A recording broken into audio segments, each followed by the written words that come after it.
encore du beau monde avec les grosses têtes dans la nuit des temps. Le 15 juillet 1990, Philippe Bouvard avait invité Léon Zitrone, Julie Arnold, Olivier de Kersauzon et Jean-Pierre Foucault. De Madame Martinet de Sevran, quel métier exerce 93. Oh, écoutez, Léon ne peut pas entendre le nom d'une bourgade sans donner l'indicatif du département et s'il y a une gare de quelque importance, les horaires des trains. Ah, c'est vrai? Je changement. suis un homme bien en train. C'est le L'autre jour, il n'y a pas longtemps. C'est le gros tel, l'ancêtre du Minitel. Oui. Le gros tel, oui.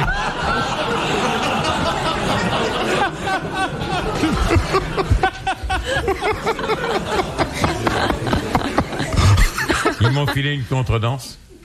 J'avais oublié ma carte vermeille. Et j'ai eu beau prouver que j'avais plus de 65 ans. Rien à faire. Où? Dans le train Paris-Cannes. C'est pas vrai. Mais si. Vous leur avez pas dit. J'avais oublié, ma femme avait sa carte. Moi, j'avais Vous pas leur la avez mienne. pas dit qui vous étiez? Bah, et s'ils ne le voyaient pas, je pouvais pas lui Oh, apprendre. il devait pas aimer les Arabes. Comment ça, il ne devait pas aimer les Arabes? Comment ça, il ne devait pas aimer les Arabes? Non, c'est une réflexion que je me fais comme ça. Moi, je veux bien, je considère pas. Le fait d'être pris pour un Arabe n'est pas. Non, mais n'a j'ai- rien Non, mais d'insultant. Mais j'ai pas dit que c'était bien ou mal. J'ai dit, il devait sans doute pas aimer les Arabes. Et quand il vous a vu, il a dit, oh bah cet Arabe-là, je vais me le faire. Je suis pas sûr. Non. Ça doit pas être la réflexion qu'il s'est faite. Non, mais je sais pas, on peut supposer ça. Il parce m'a que- filé une contredanse parce que j'avais pas ma carte vermeille. Bah ouais, c'est comme ça. Mais il n'a pas dû penser aux Vous l'avez payé? Oh si, oh si. Oh, moi, je crois. Non, il le fait suivre par la voie hiérarchique et ça va me revenir par, je ne sais pas par quelle voie, mais il va falloir que je paye poste. le quadruple du prix d'une carte vermeille. Et vous n'avez rien dit, vous avez dit oui monsieur, certainement monsieur, pardon monsieur. Vous n'avez pas élevé la voix. Il y a d'autres formules aussi. Je Hein. vais vous dire quelque chose. Oui. On peut vous J'étais donner une avec liste. ma femme et elle a horreur que je lève la voix. Ah ouais. Pourquoi je crie aux grosses têtes? Ouais. Parce que je peux me permettre d'enfler ma voix. Mais là, quand elle est avec moi, elle n'aime pas du tout que je parle fort. Pas du tout. Elle me bat. Vous êtes dur à rater hein, dans un couloir. Ouais. Oui. Dans un Surtout couloir. qu'elle a l'habitude, ça Dans fait un 40 couloir ans de qu'elle train, me vous bat. filez un pélo, c'est pas difficile. Mais enfin, Quelle merveilleuse femme, hein, supporter ça depuis des années. et tout. mais le contrôleur, c'est sûrement un homme qui n'aime pas la télévision pour avoir fait ça. Hein? Je ne sais pas. Enfin, Un jaloux. Peut-être. Je sais pas. En tous les cas, il y a une Mais contredanse. il y avait une amabilité implicite quand même dans sa constatation, c'est que vous ne faites pas votre âge. Mais Exactement. je lui avais filé ma carte de presse, il avait bien vu que j'avais beaucoup plus que 65 ans. Ben, il n'a pas voulu. Enfin, il n'a pas Parce voulu. que vous avez plus que 65 ans, Léon. Non. Non. Non. Non. Ah oui. Un diamant est éternel, ma biche. Ma biche. J'aimerais bien avoir. Vous avez plus que 65. J'aimerais bien avoir Et 65. quel âge vous avez en vrai? Qu'est-ce que vous appelez en vrai? Votre vrai âge? Mon véritable âge Oui. ou mon âge d'état civil? Votre âge d'état civil. Ah, c'est pas le Mon même. âge d'état civil est plus fort que mon âge vrai. Parce que pendant l'occupation, il a fallu trafiquer. Oui. Alors, Mais de toute manière, de quelque manière que vous preniez les choses, j'ai bien plus de 70 ans. non. Mais si, ma biche. Vous avez plus de 70 ans. Ah oui. Et j'en ai même plus de 71. Oh, quelle merveilleuse machine. Bravo. Hein, ouais. Je vais peut-être en avoir bientôt 72 si Dieu me prête vie. Et sur l'état civil, j'en ai 4 de plus. Question de Madame Martinet de Sevran, puisque j'ai pas... 93. Comment ça, mais Madame 93. Mais Madame Martinez, ça fait 10 minutes qu'on est dessus. oui, Ah, mais elle a fait mais- deux questions. Excusez-moi. Quel métier exerce un père aubergiste? Il est moine? Non. Non. Mais il fait auberge. Quel genre d'auberge? Pour les gens qui viennent dans le couvent. Non. Pour les malades. Non. Pour ceux qui sont dans le couvent. Pour des prêtres, enfin pour des religieux? Pour des réfugiés? Ils s'occupent de la bouffe du couvent. Le père aubergiste? Ça coûte cher d'avoir affaire à un père aubergiste? Oh non, c'est vraiment sais pratiquement rien. à la portée de toutes les bourses. C'est l'armée du salut? C'était un grade de l'armée du salut? Non, mais enfin... non, c'est pas l'armée C'est du porte salut. ouverte au clochard, c'est-à-dire que Non, pas du tout, mais c'est... si on veut un bol de soupe, on va voir un père aubergiste? Eh bien oui, mais... Eh bien, oui. Eh bien, bravo Jean-Pierre il y a Foucault, pas- félicitations. il n'y a pas que le bol de soupe. Et le gîte? Et le lit? Est-ce qu'il y a des enfants aubergistes? Des aubergines. On a répondu à la question? Non. ou non, pas encore. C'est des pères nourriciers légal pour les gens adoptés. Non. Non, monsieur, mais vous dites non d'une sécheresse. Est-ce que c'est dans la vie militaire? Non. Dans la vie civile, on peut tous avoir affaire un jour à un père aubergiste et à madame son épouse. Ça m'étonnerait que vous ayez affaire à un si on a un père gros aubergiste. revers de Cela dit, fortune. Peut-être que dans votre jeunesse, vous auriez été heureux d'en rencontrer. C'est un mouvement de jeunesse? Presque, oui. Ce sont les auberges de jeunesse? Ce sont les auberges de la jeunesse et celui qui les tient est dénommé père le père aubergiste. Bravo. Bonne réponse de Jean-Pierre Foucault.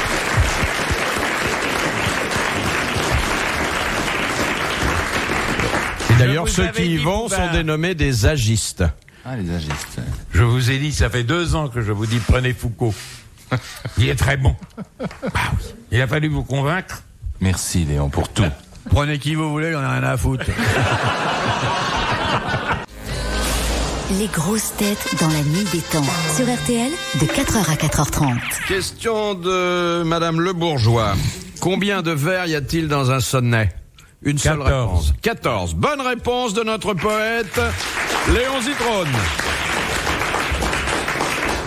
Et je crois que vous en connaissez par cœur, Léon, des J'en connais sonnets. quelques-uns. Vous connaissez le sonnet d'Arvert? Ma vie a son secret, mon âme a son mystère. Je connais le premier vers, comme vous voyez. Oh, il est merveilleux. Je ne sais plus. Il est vraiment merveilleux. Un instant perdu. Ça, c'est Le mal et extraordinaire. sans espoir aussi, j'ai dû le taire. Et celle qui l'a fait n'en a jamais rien su. Ouais. C'est à peu près ça. Ouais, non. Hélas, j'aurais c'est passé tout à près fait d'elle ça, mon cher Léon. inaperçu. Qu'est-ce que vous connaissez d'autre? Vous avez fait des sonnets vous-même? J'ai écrit des sonnets. Ouais. Il y en a Pour un pas que, infliger. il y en a un que vous connaissez de mémoire? Oh oui, mais je Oui, vois pas si très bien pourquoi l'infliger aux... Non, ce sera un auditeurs. plaisir, Léon, pour nous. Ça permet Comment vous aux dites ça auditeurs de faire un peu de courrier. Vous êtes la d'aller- thalassothérapie de la culture. Oui. M'amour, t'en souviens-t-il, c'était un soir d'automne. Dans l'air flottait encore l'odeur des fenaisons. Les feuilles jaunissaient, mourant sur le gazon. Et la pluie égrenait sa plainte monotone. J'ai joui.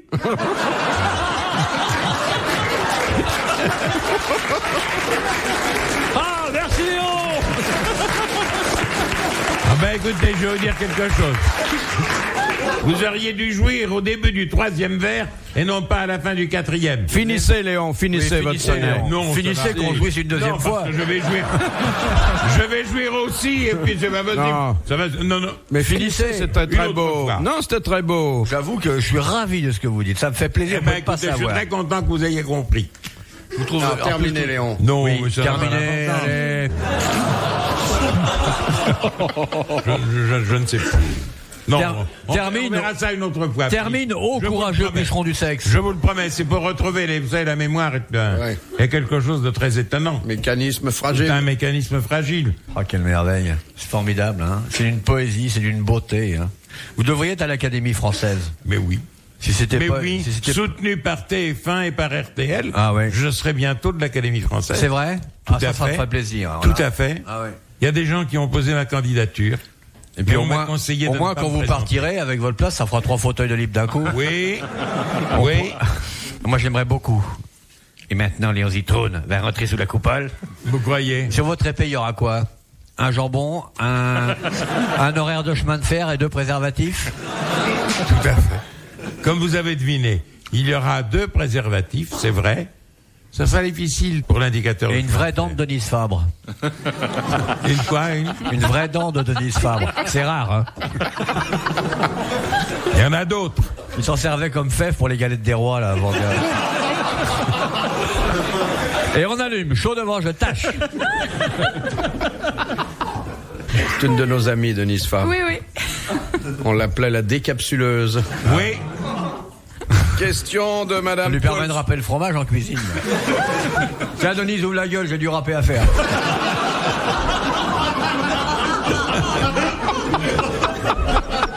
C'est pour ça que quand elle parle, elle fait... Il lui en reste toujours un peu dans la bouche.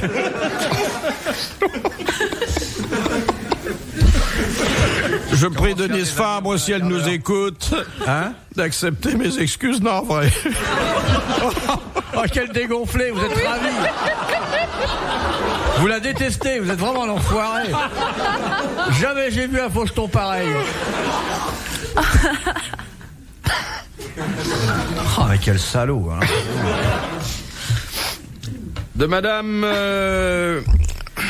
Comment s'appelle-t-elle? Le corps. Oui. Lorsqu'il fut créé le 13 septembre 1882, on l'appela du nom de son créateur, le système Bertillon. Les empreintes digitales. Les empreintes digitales. Bonne réponse de l'amiral. Je connais que les glaces. Quel était le prénom de Bertillon? Louis. Êtes-vous sûr? Non. Auguste Bertillon. C'était pas Charles?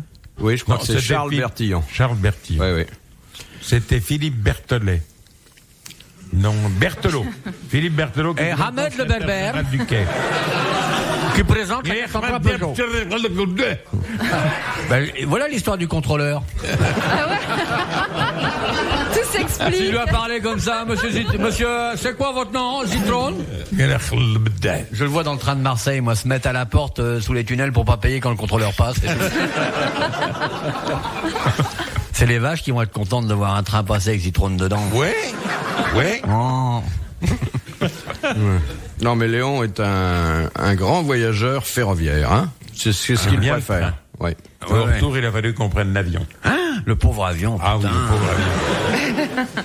J'ai pas aimé. Qu'est-ce que tu fais toi aujourd'hui? Moi je prends Zitron, putain. J'ai un passager, Zitron. Puis du foin, de l'eau. Bon allô la tour, là vous me faites décoller ça. Vous avez 15 nœuds de vent de travers dans le 315, là, et vous me faites décoller ça. Mais j'ai Zitron à bord, c'est pas pareil. Prévenez les pompiers, hein, au cas où. Ah ben les plus lourds que l'air, ça existe, hein. Mais oui. Et on vous demande pas de vous mettre dans la travée centrale parce que sur les côtés ça peut déséquilibrer. Mais vous me rappelez Khrouchtchev un jour. J'allais l'interviewer en volet de Paris à Bordeaux. Oui. Et il m'a dit, je veux bien vous donner une interview. Mais vous vous mettez de l'autre côté du couloir central par rapport à moi, sinon on va faire tomber l'avion. Et c'est là que j'ai compris qu'on pourrait faire joujou avec ce monsieur, que personne ne connaissait. Mais que vous avez embrassé, vous, sur la bouche? Non, c'est Brejnev qui l'embrassait sur la bouche. Léon, on a des photos sur le perron de Matignon, on voit la salive couler. Ouais. On a tous vu. Et la légende, c'était Léon Zitron en train de récupérer un grain de caviar. Pas du tout. C'est pas tout à fait ça. On était au Kremlin, il m'a dit bonjour, mais les appareils photos ne fonctionnaient pas encore. Oui, ça aide pour il avait parler, fait très vite. Et les gens lui demandèrent, les camarades de la presse lui demandèrent, voudriez-vous recommencer? Alors il me prit sur sa grosse poitrine comme ça. Et le lendemain, en rentrant à Paris, j'ai vu les titres dans la presse, les couples célèbres, Léonide et Léon. Et 3 jours après, Brejnev était mort. Ouais. Mais Léon, dans le baiser russe, on met la langue ou pas? Tout. C'est un pays où il n'y a rien, donc vous mettez tout. Philippe Bouvard sur RTL, 4h, 4h30, les grosses têtes dans la nuit des temps. On est le 15 juillet 1990. Léon Zitrone, Olivier de Kersauzon, Julie Arnold et Jean-Pierre Foucault sont vos invités des grosses têtes dans la nuit des temps en compagnie de Philippe Bouvard. Question de Madame Langre. Quel est l'objet? Comme le plateau? Voilà. Oui. Quel est l'objet qui doit recevoir 24 couches de vernis pour être considéré comme parfait? C'est une voiture. Non. Un bateau? Non. Un meuble? Non. Une peinture? Ah non, il y a 24 couches de peinture. De peinture ou de vernis, mon amour? De vernis, bon. C'est pas pareil. C'est pas pareil, c'est vrai. C'est plus raffiné. Oui. Mais enfin, il faut un bon coup de pinceau. Ben là, 24 couches. Et s'il y en a que 23, l'amateur éclairé dira, non, excusez-moi. Pour faire une laque? Et seul un certain objet, que nous connaissons bien. Un objet courant, usuel, qu'on a comme ça tous. On l'a pas tous, mais enfin, c'est quand même un objet. Est-ce que vous en avez, vous? Non, j'en ai pas. C'est dans les voitures? Et Julie, Non. elle en a? Je crois pas. Et moi, j'en ai? Non. Mais comment vous savez que j'en ai pas? Excusez-moi, mais alors pour pousser mes investigations plus loin, est-ce que Jean-Pierre Foucault en a? Je crois pas. Et Léon en a? c'est un objet d'art? C'est artistique? Ah, ça peut être un véritable objet d'art. Et pas usuel. Enfin, C'est un rapport avec le sport? C'est uniquement Non. esthétique. Non, c'est pas uniquement esthétique. Est-ce que ça a un rapport avec la musique? Oui. C'est un piano? Un Stradivarius?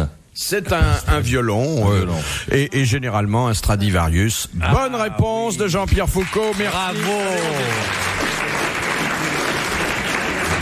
Bravo Jean-Pierre. Sacré. Est-ce que vous jouez du violon? Pas du tout, mais à Marseille, j'ai un Stradivarius de grande qualité. Ah. Et vous, Léon, vous êtes doué pour la musique, non? Oui, je crois que je l'étais. Vous avez fait du piano? J'ai fait du piano. Ah, pauvre piano. Vous n'avez pas des doigts de pianiste, hein? Comment? Vous n'avez pas des doigts de pianiste, hein? Non, mais je faisais du piano, modestement, comme tout ce que je fais. Oh, mais comme il est mignon. Bon, bref. Vous voulez pas vous mettre au piano, là, nous jouer quelque chose? Je ne peux pas jouer. Si, Léon. Je n'ai plus l'usage de mon bras. Ça fait rien, on Mais a jouer pas avec la le musique, coude, c'est nous. pas grave. Ça sera mognon quand même. Oh, s'il vous plaît, Léon. Oh, une petite Léon, valse, hein? Oui, juste pour nous. On vous donne une photo de Denise Fabre. Pas du tout. Un petit requiem. Non, non, ça touche quelque chose de trop profond pour que... Il est pas tellement Ça profond, le touche piano, en là. Ça touche quelque chose en moi. Ah bon? Vous auriez aimé être concertiste? Voilà. Ah bah dis Vous donc. savez tout. Dommage que j'avais pas réussi, hein. Dommage que j'ai pas réussi. Ah ouais. Il nous en aurait cassé des pianos, Léon. Ah ouais. Ouais. Mais est-ce que je serais venu aux grosses têtes? Ah ouais? Oui, vous croyez? Ouais. Vous auriez fait un numéro de piano comique? Vous auriez aimé être concertiste, Léon? Oui. Rubinstein? Rubinstein ou un autre. Aux citrones. Ou Collard. Et vous auriez parlé en même temps ou non? J'aurais... Et maintenant, voici j'aurais pas chanté. En J'aurais pas chanté. je vais interpréter par moi-même. Dieu que c'est beau. Taisez-vous, amiral. Ouais, Et j'aurais joué pour vos départs. Ouais. Et je serais resté au piano pour l'arrivée. Oh, J'aurais fait du non-stop. j'en pleure. Mais oui. J'en pleure. La mère interprétée par Léon, c'est la Oui. marée haute, hein. La mère de Debussy, j'aime pas. Non, Mais- la mère de Trenet. De Trenet. Ah bon. Enfin, la mère de Debussy, moi j'ai connu son père plus que sa mère. Oui. Oui. Claude. Et vous aviez tâté un peu du classique? Oui, je n'en étais que là. Vous composiez aussi? Non. Non, mon père composait. Moi, je composais pas. J'ai pas assez d'oreilles. Oh, C'est pas une- 2 mètres cubes d'oreilles. Mais j'ai commencé des études de piano quand j'avais 5 ans. Je ne suis pas allé aussi loin que Mozart. Je suis allé jusqu'à l'âge de 15-16 ans. Ce qui fait quand même 10 ans un de certain piano. nombre d'accidents au bras droit. J'ai un bras droit hors d'usage, sinon pour caresser les parties agréables des dames. Eh bien, Denise Fabre est donc très contente de recevoir son cadeau annuel. Ah, Monsieur Zitron, il caresse bien les parties, hein. Croyez-vous, les partitions, vous dire. Ah, c'est drôle, moi, marrant, c'est tout ça très touchant, cet aveu tardif. que vous Et nous Léon faites. a une belle voix d'opéra en plus. Mais Ouais. pas du tout, ce n'est pas parce que je J'ai une chante belle voix avec d'opéré, Martin. plutôt. Hein, j'ai une belle voix d'opéré. D'opéré, oui. Oui. Dernière question de Monsieur Tronois de Grenoble, qui a dit Isère. Isère, quel 38. 38, oui, il dit. 38. C'est votre Heure des température, trains, vous pouvez retirer le changement. thermomètre, là. Hein. Les TGV. Oh, il y a quelques TGV dans la journée. Ah, il y en a Et il y en plein. a avec changement à Lyon. Et d'autres sans changement. Il y a à Lyon par Il Dieu. y en a un avec restaurant pour animaux. Il y en a un avec restaurant par animaux, oui. Coupez-lui son électricité. Ah, on est bien, là. Madame Zitron ne doit pas s'ennuyer le soir. Hein. Mais écoutez, elle regarde la télévision.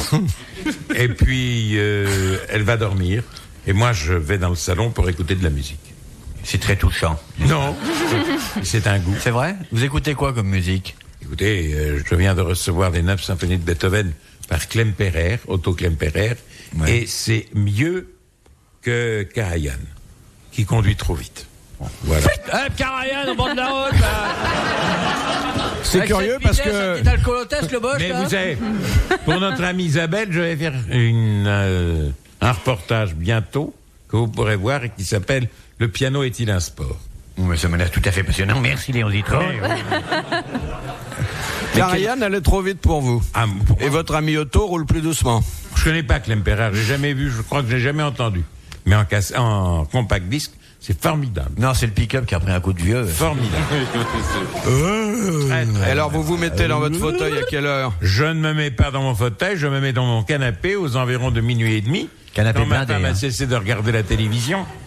Et Ah, vous que faites j'ai comme à la cessé de Sonacotra travailler. alors. Vous avez qu'un canapé, Oui. mais qui est occupé 24 heures sur 24. Non, ma femme a un grand fauteuil en cuir, d'où elle regarde la télévision. Elle dort dans le fauteuil pendant que vous Elle dormez ne sur dort le pas dans le canapé. fauteuil. Elle dort quand c'est vous ou moi qui sommes sur l'écran. Il y a Quand 2 c'est meubles, Foucault, tu vas voir l'impôt elle sur la dort grande pas. fortune. Hein. Et alors, ça peut durer jusqu'à quelle heure Ça dure en général jusqu'à minuit et quart, minuit et demi.